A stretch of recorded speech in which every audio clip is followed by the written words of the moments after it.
Okay, so if you want to learn how to waist hoop, then you want to break it down into stages if you want to be successful with it. So first of all, you do need the right hoop. The bigger the hoop and the thicker the hoop, the easier it is to waist hoop, and that's because the hoop is moving slower, so your body doesn't need to react as quickly to the hoop. So that's really important. So I would make sure that the hoop is up to your belly button or above, and you want it to be quite thick. This is a little bit thinner than some, but about 20 to 25 millimeters. Okay, so first of all then, you want to make sure that you have the right posture. So hooping, it's all coming from your core. So I would put your feet shoulder width apart, and you want your knees and your legs to be quite loose. So you don't want them to be locked in position, because what you're going to do is your knees are going to pulse with the hoop when you're waist hooping.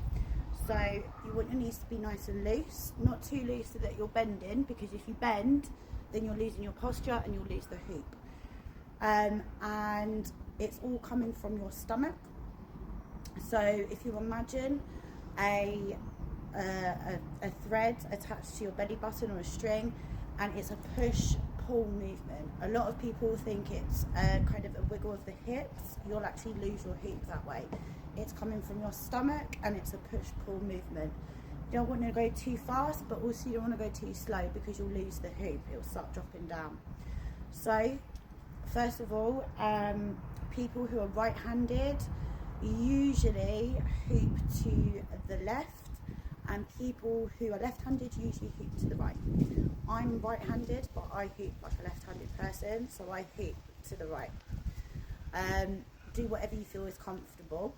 So first of all, you want the hoop to be just above your waist, and if you notice, my hands they're not out here, they're just at the side of my waist there.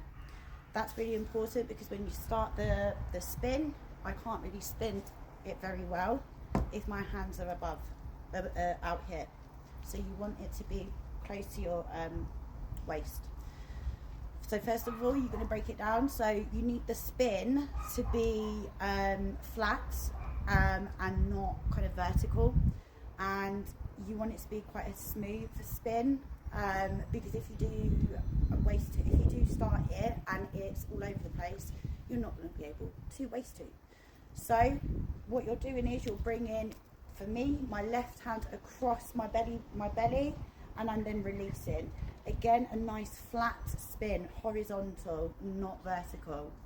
So without doing anything, you just want to do a couple of spins and let it drop. And as you can see, that was quite a nice flat spin.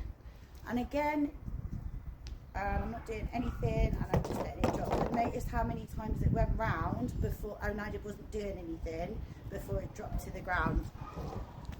Again, maybe try the other way as well, just to try the other side if you feel comfortable. And one more. Okay, so then once you feel comfortable that you can get the spin correctly, then you want to engage with your stomach. So again, it's that push-pull movement. My feet are shoulder width apart, and my knees are quite loose because they're pulsing with my stomach. Again, try not to look down too much, because you'll lose your posture, or looking up too much either. So give it a go. So give it a nice spin, and as you can see, it's that push-pull movement. And try and do it from the side, and it's all coming from my stomach.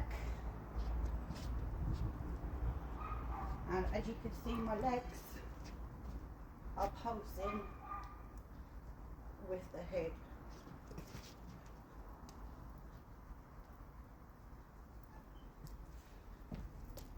So that is one way that you can learn, where you are feet shoulder width apart, and you're pulsing with your stomach.